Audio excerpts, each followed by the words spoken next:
Here is what happened to a couple from Ohio in the summer of 2025. They had planned their European vacation for 14 months. Flights booked, hotels paid, a 2-week itinerary through France and Italy that they had been building in a shared document since the winter before. They got to the airport in Columbus, checked their bags, and made it through security. They were at the gate when a check-in agent walked over and told them that their passports had less than 6 months of validity remaining past their return date, and that under the entry requirements of both France and Italy, they would be denied boarding. They had valid passports, both of them. Their passports did not expire until 3 months after they got home. Under the laws of the countries they were visiting, that was not enough. They watched their flight leave without them. That story is not rare. It has become more common as entry requirements, passport rules, digital pre-authorization systems, and destination-specific regulations have multiplied faster than the average traveler's awareness of them. And 2026 has added an entirely new layer of complexity on top of everything that already changed in the last 3 years.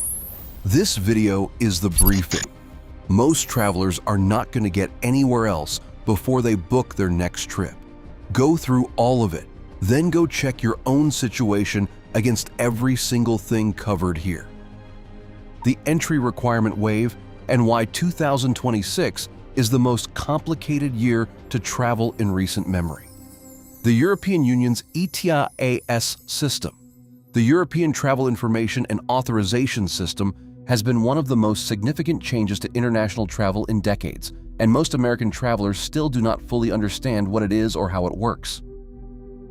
ETIAS is not a visa. It is a pre-travel authorization requirement, similar in concept to the United States ESTA system that visitors from visa waiver countries have been required to complete for years. Starting in the implementation window that has been rolling out through 2025 and into 2026, United States passport holders traveling to any of the 30 Schengen area countries in Europe will need to obtain an ETS authorization before departure. That includes France, Germany, Italy, Spain, the Netherlands, Portugal, Greece, and 23 other countries that many Americans visit routinely without ever having needed anything beyond a valid passport. The authorization costs €7 for travelers between 18 and 70 years old. It is valid for 3 years or until your passport expires, whichever comes first. The application is entirely online and in most cases is approved within minutes, though the system allows for processing times of up to 4 days in cases that require additional review. The reason this matters urgently right now is that authorization expires with your passport. If you obtained ETIAS early and have since renewed your passport, your authorization is no longer valid and you need to reapply. And if you show up at a European border without a valid ETS authorization, you will be turned away regardless of how many times you have visited before. The United Kingdom, which left the Schengen area after Brexit, runs a separate system called the ETA, the Electronic Travel Authorization. It costs £10 sterling, covers multiple visits over a 2-year period or until your passport expires, and is required for United States citizens visiting the United Kingdom without a visa. Australia has had its Electronic Travel Authority for years, but the application process and fee structure updated in recent years. Canada's ETA applies to visa-exempt foreign nationals flying into Canadian airports. If you are traveling internationally in 2026, the first thing to verify is whether your destination requires a pre-travel authorization beyond a visa, what it costs, how to apply, and whether whatever you already have is still valid with your current passport. The passport validity trap. The travelers from Ohio are not an edge case. Every month, passengers are denied boarding at U.S. airports for the same reason. Their passport is technically valid, but does not meet the destination country's minimum remaining validity requirement. Most countries that require a 6-month validity rule post that requirement on the State Department country information pages. Those pages are freely available and updated regularly. Most airlines mention it somewhere in their terms. Almost no one reads it because almost no one thinks their valid passport is actually invalid. The specific situations that catch people most often involve a passport that expires in the same calendar year as the trip. If your passport expires in November of 2026 and you are traveling to Italy in August of 2026, your return date is in late August, and your passport expires 3 months after that. The 6-month rule means you may be denied entry at the border or, more commonly, denied boarding at your departure airport by the airline. Airlines are responsible for carrying valid travelers and face fines for transporting passengers who are subsequently denied entry. The fix is simple and should happen before you book anything else. Open your passport right now. Look at the expiration date. If it expires within 12 months, renew it before you travel internationally. U.S. passport renewal wait times have fluctuated significantly in recent years, with periods of severe backlogs that pushed wait times past 12 weeks for routine renewal.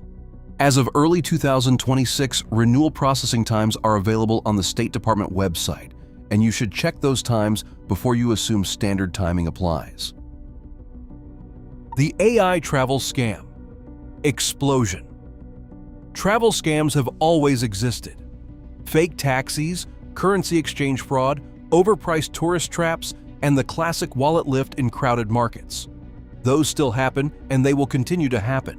But 2025 and 2026 have introduced a new category of travel fraud that is substantially more sophisticated and substantially harder to detect.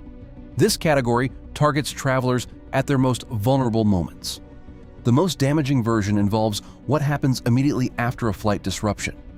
When an airline cancels or significantly delays a flight, thousands of passengers simultaneously start searching for rebooking options, customer service contacts, and accommodation near the airport. That moment of urgency, combined with the confusion of irregular travel, is the exact environment that scam operations are now built around. AI-generated websites that are visually identical to real airline rebooking portals appear in search results within minutes of a major disruption being announced. These sites have real-looking customer service phone numbers, real-looking booking confirmation pages, and real-looking email confirmation systems. Travelers who enter their credit card information to rebook are handing it directly to a fraud operation. The clone pages are sophisticated enough that even experienced travelers have been caught. The same technology is being used to generate fake hotel booking confirmation pages. A traveler who books what appears to be a legitimate hotel through what appears to be a legitimate third-party booking site arrives at the destination to find that no reservation exists in their name and that the booking site they used was a clone designed to collect payment information. Deepfake customer service audio is an emerging dimension of this problem. AI voice synthesis has reached a point where a phone call that sounds exactly like a real airline customer service agent with realistic hold music, realistic transfer sequences, and realistic verification questions can be entirely generated. Travelers who receive unsolicited calls about booking changes, flight disruptions, or reward program updates should treat any request for payment information or login credentials over the phone as suspicious, regardless of how legitimate it sounds. The protection against all of this is to go directly to the source. Type the airline or hotel website address directly into your browser rather than clicking search results during a disruption. Use the booking confirmation number you received at the original time of purchase to verify anything related to your reservation. Never provide credit card information or login credentials in response to an inbound call, regardless of what the caller ID shows. Destination safety, changes you need to know about before you book. The United States State Department maintains travel advisories for every country in the world, rated on a 4-level scale. Level 1 is normal precautions. Level 2 means exercise increased caution. Level 3 means reconsider travel. Level 4 means do not travel. From late 2024 through early 2026, a meaningful number of destinations popular with American tourists have seen their advisory levels change, in some cases quietly and without the kind of press coverage that reaches most travelers before they book. These are real changes that can affect your trip planning. Several destinations in Latin America and the Caribbean have advisory situations that are more granular than the country-level rating suggests. Mexico, for example, carries a Level 2 national rating. but the United States State Department maintains individual state-level advisories within Mexico that range from level 1 in areas like Yucatan and Campeche, where the major tourist infrastructure is concentrated, to level 4 in states like Tamaulipas, Sinaloa, and Colima, where cartel activity has created genuine security threats for travelers. Booking a trip to Cancun and booking a trip to a resort on the Pacific coast of Mexico carry meaningfully different risk profiles. The country-level advisory does not communicate that difference.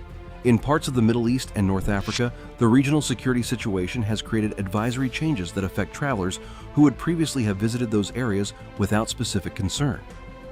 Several European cities have also seen their advisory language updated following security incidents, though none of the major Western European destinations have moved out of the normal to exercise caution range. Reading the State Department advisory correctly means reading the full text, not just the level number. The advisory text includes specific regions, specific types of risk, specific neighborhoods or areas within cities that warrant different levels of caution, and specific recommendations about behaviors and precautions. A traveler who checks the advisory level and stops there is missing most of the actual information. The tourist tax wave. Venice has been the most widely reported, but it is far from alone. A wave of destination cities and countries are implementing tourist entry fees, day tripper taxes, and visitor levies that are now a real cost component of travel to some of the world's most popular destinations. Venice's day visitor fee began as a pilot program and expanded in 2025. It charges day trippers a fee to enter the historic center during peak periods. The fee applies to visitors who are not staying overnight within the city. Barcelona has implemented a tourist tax that has increased in recent years and continues to be a subject of active policy debate, driven by resident frustration with over-tourism. Bali implemented a tourist levy that went into effect in February 2024, charged on arrival and intended to fund cultural preservation. Amsterdam, Dubrovnik, and Kyoto all have active tourist tax or crowd management systems that affect the visitor experience and the cost of the trip. These fees are not prohibitively expensive on their own, typically ranging from a few dollars to around $15 per person per day in most cases. The issue for travelers is that these costs are rarely factored into budget comparisons at the time of booking. They sometimes require advanced digital registration, and in some cases the registration process is confusing enough that travelers arrive at the destination out of compliance without knowing it. Before booking any popular European or Asian destination in 2026, check whether that destination has implemented a tourist tax or visitor fee system, whether it requires advanced registration, what the payment mechanism is, and whether the fee applies to your specific type of visit. If you are finding this useful, hit subscribe. New travel content every week covering what is actually changing in the world of travel, so you are never the person who found out at the gate.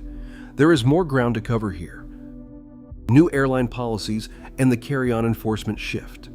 Several major carriers tightened carry-on bag enforcement in 2025 and into 2026, driven by ongoing overhead bin capacity problems and by the revenue opportunity of fees for gate-checked bags. United Airlines, American Airlines, and several other carriers updated their carry-on enforcement procedures, introducing more systematic measurement at gates on busy flights. Spirit and Frontier, following their ultra-low-cost model, have kept aggressive carry-on policies. They treat a personal item and a carry-on as distinct categories with separate fees, and both have reduced the size threshold for what qualifies as a free personal item on some fare classes. The practical change for travelers in 2026 is that the informal tolerance for slightly oversized carry-on bags at many gates is narrowing. Airlines are training gate agents to enforce rules more consistently. The self-service bag sizer frames at gates are being used more actively than they were 2 or 3 years ago. The travelers most affected are those on basic economy fares, which on major carriers typically allow only a personal item under the seat in front of you, and charge for any overhead bin bag as an add-on. Reading the fare rules at the time of booking, rather than assuming that a carry-on is always included, is now a necessary part of the booking process that many travelers still skip. Travel insurance gaps that 2026 travelers are not seeing. The travel insurance market has shifted in ways that have created meaningful coverage gaps for travelers who purchased policies based on what was covered 2 or 3 years ago and have not reread their terms recently. The most significant change involves the treatment of travel disruptions related to geopolitical events and government travel advisories. Several major travel insurance providers updated their policy language in 2024 and 2025 to add exclusions or limit coverage for cancellations related to destinations under State Department Level 3 or Level 4 advisories at the time of departure. If you purchased a trip to a destination that subsequently received an elevated advisory and your policy excludes advisory-related cancellations, you may have no coverage for the cost of the trip. Cancel for any reason coverage, which had become more widely available in the years immediately following the pandemic travel disruptions, has become more expensive and less inclusive at some providers. The any reason framing in some policies has been tightened with specific exclusions that did not appear in earlier versions of the same product. The protection here is straightforward. Read the policy you are being sold, specifically the exclusions section, before you buy it. Compare the exclusions between 2 or 3 providers rather than comparing only the headline price. And if you have a policy you bought in a previous year that auto-renews or that you have been carrying for multiple trips, pull out the terms and confirm that the coverage you think you have is still the coverage you actually have. Over-tourism access restrictions in 2026. Several of the world's most visited sites now have visitor caps and mandatory advance booking requirements, and these rules are fundamentally changing how you plan a trip to see them. Machu Picchu in Peru now uses timed entry tickets with strict capacity limits and a multiple-tier booking system that controls access to different parts of the site at different times. Travelers who arrive expecting to purchase tickets at the entrance will find that daily limits are frequently reached weeks or months in advance during peak season. The Cinque Terre in Italy has crowd management measures that include access restrictions on certain hiking trails during peak periods and fees for popular trail sections. The Amalfi Coast Road, one of the most photographed drives in the world, now restricts vehicle access in summer months, and private vehicles often must obtain permits or use shuttle systems. The Galapagos Islands have had visitor limitations for years, but enforcement and booking complexity have increased, with required guided arrangements and island-specific visitor caps. Iceland's most popular interior highland routes have moved toward mandatory reservation systems during the summer, systems that did not exist a few years ago. The common thread is that the window between deciding to visit one of these places and actually securing access has compressed significantly. Travelers planning European or adventure travel for the summer of 2026, who begin that planning in May or June of 2026, will find that accommodation, site access, and transportation at the most popular destinations are already heavily booked. The booking window for peak season 2026 at popular destinations is effectively now. Currency, payments, and the dynamic conversion scam.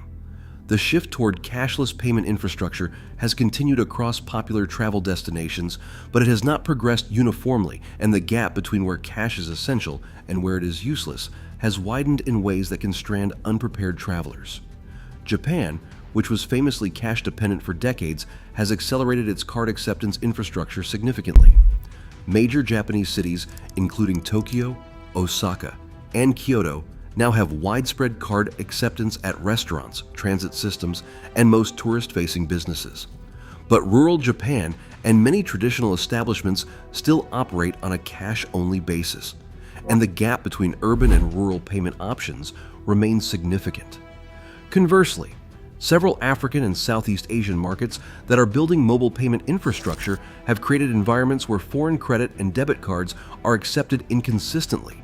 Local mobile payment systems dominate, and having a small amount of local currency cash remains necessary for everything from street food to tuk-tuk rides. The scam that is accelerating within this landscape is dynamic currency conversion, and it is worth understanding in detail because it looks like a convenience and functions as a fee extraction mechanism. When a merchant terminal or ATM in a foreign country offers to complete your transaction in your home currency, for example dollars if you are American rather than the local currency, and you accept, you are authorizing the merchant's bank to apply their exchange rate rather than your card network's rate. The merchant bank's rate is almost always significantly worse than your card's rate, sometimes by 5 to 8%. The transaction looks identical either way, except for which currency appears in the confirmation field. The correct answer every time is to decline the conversion offer and pay in the local currency. Health documentation. Changes that quietly went into effect. Yellow fever vaccination certificates are required for entry to a growing list of countries, and the list of countries that require proof of vaccination for travelers arriving from certain origins has expanded. The specifics depend entirely on where you are coming from and where you are going, but the general pattern is that travelers routing through countries where yellow fever is endemic may be required to show proof of vaccination upon arrival at subsequent destinations, even if those destinations themselves are not in yellow fever zones. Saudi Arabia has vaccination requirements for visitors that have been updated in recent years, with specific requirements around Hajj and Umrah travel that differ from general tourist entry. Several other destinations in Africa, Asia, and the Middle East have health documentation requirements that are not widely publicized and that travelers discover only when they are asked for documentation they do not have. The reference tool for health requirements before international travel is the CDC's Destination-Specific Travel Health Pages, updated regularly and free to access. The State Department's country information pages also list health requirements in the entry and exit requirements section for each country. Where exchange rates are creating travel opportunities in 2026. Currency volatility has created a meaningful divergence in destination value for travelers depending on how their home currency is performing against local currencies. For US dollar holders in 2026, several traditionally expensive destinations have become more accessible as their currencies have weakened against the dollar. Japan has been one of the most significant examples in recent years, with the yen spending extended periods at historically weak levels against the dollar, which made Japan an unusually good value for American travelers.